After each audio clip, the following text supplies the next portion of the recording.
खेती में इस्तेमाल की जाने वाली 10 सबसे आधुनिक तकनीकें जिससे विदेशी किसान बन रहे हैं करोड़पति। नंबर 10।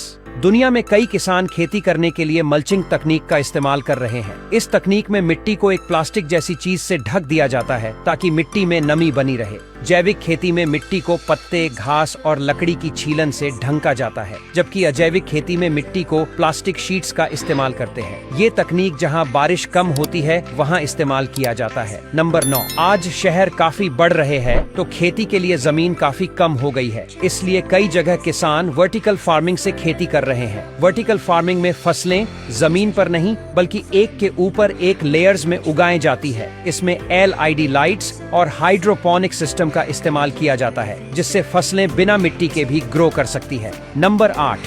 भारत ट्रैक्टर और हल से खेती की जाती है, लेकिन कई देशों में खेती अब ड्रोन से भी होने लगी है। ड्रोन टेक्नोलॉजी से किसान की फसलों की हेल्थ और ग्रोथ का पूरी डिटेल मिल जाती है। ड्रोन से खेतों में बीज बोने, कीटनाशक और पानी छिड़कने जैसे काम भी आसानी से किए जा सकते हैं। नंबर 7। आजकल कई किसान खेतों में रोबोट का भी इस्तेमाल करते हैं। रोबोट अब बीज बोने, फसलों की कटाई करने और खरपतवार जैसे कई सारे काम करते हैं। जापान और अमेरिका में रोबोट फार्मिंग तेजी से बढ़ रही है। इससे किसानों को कम मेहनत में ज्यादा फायदा मिल रहा है। नंबर 6। विदेशों में किसान खेतों में पानी देने के लिए पारंपरिक सिंचाई के बिना गन स्प्रिंकलर सिंचाई सिस्टम का इस्तेमाल करने लगे हैं। इसमें है प्रेशर वाटर गन्स होती है जो बड़े खेतों में पानी छिड़कने में मदद करती है। इसका सबसे बड़ा फायदा ये है कि इससे पानी की बर्बादी कम होती है और फसलों को समान रूप से पानी मिलता है। नंबर 5। पहले हाथों से दूध निकाला जाता है, लेकिन आजकल मशीनों से दूध निकालने का काम किया जाता है। ये मशीनें ऑटोमेटिक तरीके से गायों और भैंसों से दूध निकाल सकती हैं। इसमें सक्षम, कम और वैक्यूम प्रेशर का इस्तेमाल होता है,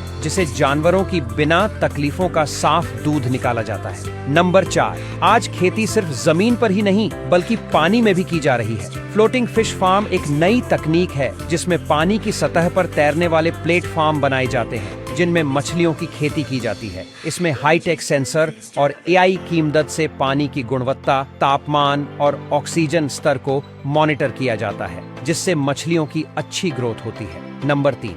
आजकल ग्रीन हाउस को छोड़ स्मार्ट ग्रीन हाउस की टेक्नोलॉजी भी आ चुकी है। इसमें सेंसर और कंट्रोल सिस्टम लगे होते हैं जो तापमान, नमी और CO2 लेवल को ऑटोमेटिकली कंट्रोल कर सकते हैं। इससे फसलों की ग्रोथ और उत्पादन भी ज्यादा होता है। नंबर 2। बोरवेल से पानी निकालने के लिए बिजली या डीजल की जरूरत होती थी, लेकिन आजकल सौर ऊर्जा से चलने वाली सिंचाई सिस्टम आ चुकी है। इसमें सोलर पैनल से पानी के पंप चलते हैं, जिससे किसानों का बिजली और डीजल का खर्चा बच जाता है। नंबर 1। खरपतवार फसलों के जानी दुश्मन होते हैं और उन्हें निकालने के लिए केमिकल का इस्तेमाल किया जाता है, लेकिन उससे मिट्टी और फसलें खराब हो सकती है। इसका हल है फ्लेम वेडिंग, जिसमें खरपतवारों को आग से जलाकर खत्म किया जाता है। एक खास मशीन प्रोपेन गैस से आग निकालकर खरपतवारों को नष्ट कर देती है, लेकिन मिट्टी और फसलें सुरक्षित रहती है।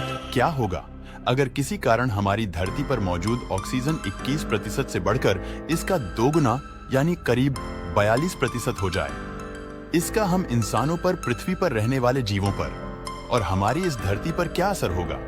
दोस्तों, हमारी धरती का एटमॉस्फेयर करीब 78% नाइट्रोजन, 21% ऑक्सीजन और 0.3% आर्गन जैसे गैसों से मिलकर बना हुआ है। और इन सभी गैसों में सबसे ज्यादा महत्वपूर्ण है ऑक्सीजन, जिसकी वजह से ही हमारी धरती पर जीवन संभव हो सका है। ऑक्सीजन के कारण ही धरती पर इंसानों और करोड़ों जीव जंतुओं का अस्तित्व मौजूद है। और अगर हमारी धरती से ऑक्सीजन केवल 5 सेकंड के लिए भी हट जाए तो हमारी धरती पूरी तरह तबाह हो जाएगी। विशालकाय गगनचुंबी इमारतें तुरंत ही राख में बदल जाएंगी, क्योंकि ऑक्सीजन के न होने से कंक्रीट का बाइंडिंग नेचर खत्म हो जाएगा। धरती पर आग जलाना नामुमकिन हो जाएगा, क्योंकि आग के लिए ऑक्सीजन का मौजूद होना जरूरी है। ऑक्सीजन न होने की वजह से सारी गाड़ियां और दूसरी मशीनें रुक जाएंगी। साथ ही आसमान में मौजूद प्लेन्स धीरे धीरे नीचे गिरने लगेंगे और आखिर में हमारे धरती का क्रस्ट खुद के ही अंदर समा जाएगा। यानी दूसरी भाषा में कहा जाए तो हमारी धरती पूरी तरह तबाह हो जाएगी। पर दोस्त, क्या होगा अगर वर्तमान समय में हमारी धरती पर मौजूद 21% ऑक्सीजन अचानक से बढ़कर 42% हो जाए? इसका हम इंसानों और हमारी धरती पर मौजूद जीवों और पेड़ पौधों पर क्या असर पड़ेगा? दोस्तों, इस सवाल का जवाब आपके होश उड़ा देगा। अगर हमारी धरती पर अचानक ऑक्सीजन की मात्रा 21% से बढ़कर 42% हो जाए तो हमारी धरती पर जीवन और हमारी पूरी पृथ्वी बिल्कुल अलग नजर आएगी। दुनिया में मौजूद लाखों करोड़ों इंसेक्ट और जानवर अपने वर्तमान साइज से 2 से 3 गुना तक विशाल हो जाएंगे। ऐसे में छोटे छोटे कीड़े और मच्छर विशाल मकड़ी के आकार के हो जाएंगे। मकड़ी चूहे के साइज की हो जाएगी, चूहे खरगोश के साइज के हो जाएंगे और खरगोश कुत्तों के आकार के हो जाएंगे। वहीं हम अगर बात करें धरती पर मौजूद पेड़ पौधों की, तो हमारी पृथ्वी में मौजूद सबसे लंबे पेड़ और विशालकाय हो जाएंगे कि ये बादलों को छूने लगेंगे। और वहीं अगर हम इंसानों की बात करें तो हम करीब 2 मीटर लंबे हो जाएंगे और काफी ज्यादा ताकतवर हो जाएंगे, बिल्कुल फिल्मों में दिखाए जाने वाले हल्क की तरह। वहीं अगर हम बात करें हमारी पृथ्वी पर आने वाले दूसरे बदलावों की, तो अभी पेट्रोल और डीजल से चलने वाली गाड़ियां बिना फ्यूल के ही चलने लगेंगी। आपके कागज से बने हुए पेपर प्लेन भी मीलों का सफर तय कर पाएंगे। दोस्तों, आपको मेरी बात निराधार और बेतुकी लग रही होगी, लेकिन करीब 300 मिलियन साल पहले हमारी धरती पर ऑक्सीजन लगभग 30% था और वैज्ञानिक ने उस समय धरती पर राज करने वाले जीवों के फॉसिल्स का अध्ययन कर पता लगाया है कि उस समय मौजूद जीव आज हमारी धरती पर राज करने वाले जीवों से कहीं ज्यादा विशालकाय और ताकतवर हुआ करते थे। साथ ही वैज्ञानिक ने कई सालों तक किए गए रिसर्च से ये पता लगाया है कि ऑक्सीजन सीधे तौर पर बॉडी साइज, ब्रेन साइज और ग्रोथ को इफेक्ट करता है। इसके पीछे का साइंस ये है कि ऑक्सीजन हमारे बॉडी में बनने वाले ग्लूकोज, रेड ब्लड सेल्स और हमारे ब्रेन के लिए काफी महत्वपूर्ण है। हमारी बॉडी को मिलने वाली 90% एनर्जी में ऑक्सीजन का सबसे महत्वपूर्ण रोल होता है और वही बाकी करीब 10% रोल फूड का होता है। ऑक्सीजन की ज्यादा मात्रा की वजह से हमारा शरीर और भी ज्यादा ताकतवर हो जाएगा और आप बेहद ही आसानी से उसैन बोल्ट के रिकॉर्ड्स को तोड़ पाएंगे। उसके अलावा ज्यादा ऑक्सीजन की वजह से हमारे दिमाग की प्रोसेसिंग पावर कई गुना बढ़ जाएगी और हम इंसान और भी ज्यादा स्मार्ट और इंटेलिजेंट बन जाएंगे। इसके अलावा हमारा इम्यून सिस्टम भी काफी ताकतवर हो जाएगा, जिससे हमारे शरीर में हर तरह के वायरस को हराने की बेजोड़ ताकत आ जाएगी। पर यहाँ एक सवाल ये है कि क्या डबल ऑक्सीजन से सिर्फ फायदे ही फायदे होंगे और कोई नुकसान नहीं होगा? दोस्तों, ऐसा नहीं है। बहुत ज्यादा ऑक्सीजन हमारे शरीर के लिए बेहद ही खतरनाक साबित हो सकता है, क्योंकि इससे फ्री रेडिकल बनते हैं जो कि हमारे शरीर के बिल्डिंग ब्लॉक्स यानी कि डीएनए को नुकसान पहुंचा सकते हैं, जिससे कि हमें कैंसर होने का खतरा और भी ज्यादा बढ़ सकता है। इसके अलावा बहुत ज्यादा ऑक्सीजन हमारे शरीर को और भी बहुत सारे तरीकों से नुकसान पहुंचा सकती है, जैसा कि आंखों की रोशनी का चले जाना, सेल फॉर्मेशन का बहुत ही बुरे तरीके से प्रभावित होना आदि। हालांकि इन सब से बचा जा सकता है अगर हम हर वक्त अंतरिक्ष यात्रियों की तरह स्पेस सूट पहने रहे या फिर हम किसी तरह हमारे एटमॉस्फेयर के प्रेशर को कम कर दें। वहीं हम बात करें हमारे एटमॉस्फेयर में आने वाले खतरनाक बदलावों के बारे में, तो ये बदलाव आपको काफी परेशान कर सकते हैं, जैसा कि सूरज की रोशनी ज्यादा ऑक्सीजन डेंसिटी बढ़ने के कारण बहुत ज्यादा आएगी, जिससे कि पेड़ पौधे भयानक तरीके से जलेंगे और हमारे धरती पर और भी भीषण गर्मी पड़ेगी। इसके अलावा बहुत ज्यादा सनलाइट के कारण इंसानों की बनाई हुई लगभग हर चीज बुरी तरह से इफेक्ट होगी और काम करना बंद कर देगी और इससे सबसे ज्यादा इफेक्ट होगा ट्रांसपोर्ट और लोहे से बने हुए चीजों पर, क्योंकि ज्यादा ऑक्सीजन की वजह से दुनिया भर में मौजूद लोहे में तेजी से जंग लगने लगेगा। डबल ऑक्सीजन के कारण दुनिया का हर कोना जलने लगेगा, क्योंकि डबल ऑक्सीजन लाएगी कई गुना ज्यादा सनलाइट और उसके बाद सनलाइट के कारण जंगलों में और भी ज्यादा तेजी से आग लगेंगी। जंगलों में लगने वाली आग के कारण पूरी दुनिया के पशु पक्षी भी खत्म हो जाएंगे और इंसानों के खत्म होने की संभावना भी बहुत ज्यादा है। ऐसे में दोस्तों, डबल ऑक्सीजन के फायदे से ज्यादा नुकसान भी है। भले ही ये हम इंसानों को सुपर ह्यूमन बना देगा, पर इससे हमारे पृथ्वी पर जीवन भी खत्म हो जाएगा। डबल ऑक्सीजन बारे में आपका क्या सोचना है? हमें नीचे कमेंट करके जरूर बताइए। भारत के 7 सबसे महंगे इलाके जहां सिर्फ करोड़पति और अरबपति ही देखने को मिलते हैं। एक आम आदमी इन इलाकों में अपनी पूरी जिंदगी की कमाई से एक कमरा भी नहीं खरीद सकता। Number 7, jubilee hills, Hyderabad. Hyderabad की सबसे हाई प्रोफाइल लोकेशन मानी जाती है जुबली हिल्स। ये इलाका न सिर्फ तेलुगु सिनेमा के बड़े सितारों की पहली पसंद है, बल्कि कई पॉलिटिकल लीडर्स और बिजनेस टाइकून्स भी यहीं रहते हैं। इसकी खास बात है हर गली में आलीशान विला, हाई एंड क्लब्स और हाई सिक्योरिटी। यहाँ एक नॉर्मल से 4-5 BHK विला की कीमत 30 करोड़ रुपए से शुरू होती है। जुबली हिल्स की एक और खास बात यह है कि बंजारा हिल्स के बिल्कुल पास होने के चलते ये पूरे शहर के बीचों बीच एक पॉश जोन बन चुका है। नंबर 6, आद्यार, चेन्नई। चेन्नई में अगर किसी को क्लास और शांति दोनों चाहिए तो वो सीधे पहुंचता है आद्यार। यहाँ की सड़कों पर जब सुबह सुबह सी ब्रीज बहती है तो वो किसी हिल स्टेशन जैसा फील देती है। समुद्र के पास बसे इस रिहायशी इलाके में नेचर और प्रॉपर्टी दोनों महंगे हैं। यहाँ स्कूल, अस्पताल और लाइफस्टाइल फैसिलिटी इतनी क्लासिक हैं कि टॉप IT CEOs और साउथ फिल्म इंडस्ट्री के स्टार्स यहाँ घर लेते हैं। एक फ्लैट या बंगला यहाँ खरीदने का मतलब है कि आप साउथ इंडिया के एलिट क्लब में शामिल हो चुके हैं। नंबर 5, वर्ली, मुंबई। अरब सागर के किनारे बसा वर्ली आज मुंबई का आइकॉनिक फेस बन चुका है। यहाँ मौजूद वर्ली सी फेस, सी लिंक व्यू और लग्जरी टावर्स इस इलाके को एक ग्लोबल शहर जैसी फीलिंग देते हैं। यहाँ की बिल्डिंग्स में इंटरनेशनल ब्रांड्स के पेंट हाउस हैं, जिनमें एक फ्लोर की कीमत ही 80 करोड़ रुपए से ऊपर जाती है। फिल्म स्टार्स, क्रिकेटर्स और बड़े बड़े बिजनेस टाइकून्स के लिए वर्ली रहना एक स्टेटमेंट है। नंबर 4, मालाबार हिल, मुंबई। मालाबार हिल को मुंबई का मोस्ट प्रीमियम रेसिडेंशियल जोन माना जाता है। समुद्र की ऊंचाई पर स्थित ये इलाका न सिर्फ शानदार व्यू देता है बल्कि इतिहास से भी जुड़ा है। यहाँ महाराष्ट्र के चीफ मिनिस्टर और पुराने राजघरानों के बंगले भी हैं।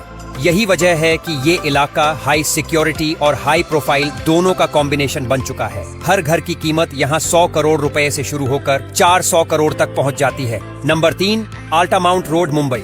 इस रोड को बिलियनियर स्ट्रीट कहें तो गलत नहीं होगा। यहीं पर है अंबानी का एंटीलिया और दूसरे कई अरबपतियों के टावर। यहाँ हर बिल्डिंग एक आर्टवर्क की तरह दिखती है, जहाँ लिफ्ट्स प्राइवेट हैं और हर फ्लैट 2 फ्लोर का होता है। इस इलाके में एक स्क्वायर फीट की कीमत 1.5 लाख रुपए से ज्यादा है। यानी यहाँ एक घर खरीदना सिर्फ रियल एस्टेट डील नहीं, एक पोजीशन हासिल करने जैसा है। Number 2, Lutyens zone, Delhi. ये इलाका नाम से ही रॉयल लगता है और असल में भी वही है। भारत के प्रधानमंत्री, सुप्रीम कोर्ट के जज, टॉप ब्यूरोक्रेट्स और इंटरनेशनल डिप्लोमेट्स का घर है ये जोन।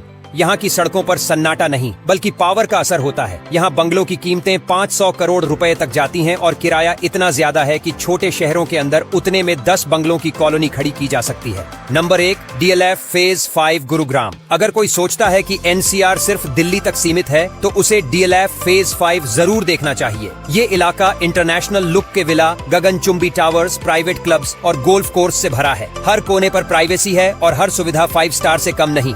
यहाँ 4 BHK अपार्टमेंट की कीमत 20 करोड़ रुपए से शुरू होती है और विला 50 करोड़ से ऊपर जाते हैं। यहाँ रहना मतलब अपनी एक अलग आइडेंटिटी बनाने के जैसा है। भारत की 10 ऐसी खेती जो हर किसान को माला माल कर देगी। नंबर 10, कैक्टस की खेती। कांटों वाला ये पौधा अब सोना उगल रहा है। खास तौर पर ऑनपुंशिया नाम की कैक्टस प्रजाति को अब पशु चारे, सौंदर्य प्रसाधनों, दवाइयों और यहाँ तक कि चॉकलेट बनाने तक में इस्तेमाल किया जा रहा है। सूखे इलाकों में भी बिना सिंचाई के उगने वाला ये पौधा किसानों के लिए वरदान बनता जा रहा है। मेक्सिको जैसे देशों में इसकी खेती करोड़ों का व्यापार करती है और अब भारत के राजस्थान और महाराष्ट्र में भी इसकी शुरुआत हो चुकी है। 1 एकड़ से सालाना 4 से 5 लाख की कमाई संभावित है और मेंटेनेंस लागत लगभग ना के बराबर। नंबर 9, जलकुंभी की नियंत्रित खेती। आमतौर पर इसे एक खरपतवार माना जाता है, लेकिन सही तरीके से इसकी खेती कर ली जाए तो जलकुंभी हैंडमेड पेपर, सजावटी सामान और बायोफ्यूल के लिए अमूल्य साबित हो सकती है। असम, बंगाल और ओडिशा में कुछ किसानों ने इसकी नियंत्रित खेती से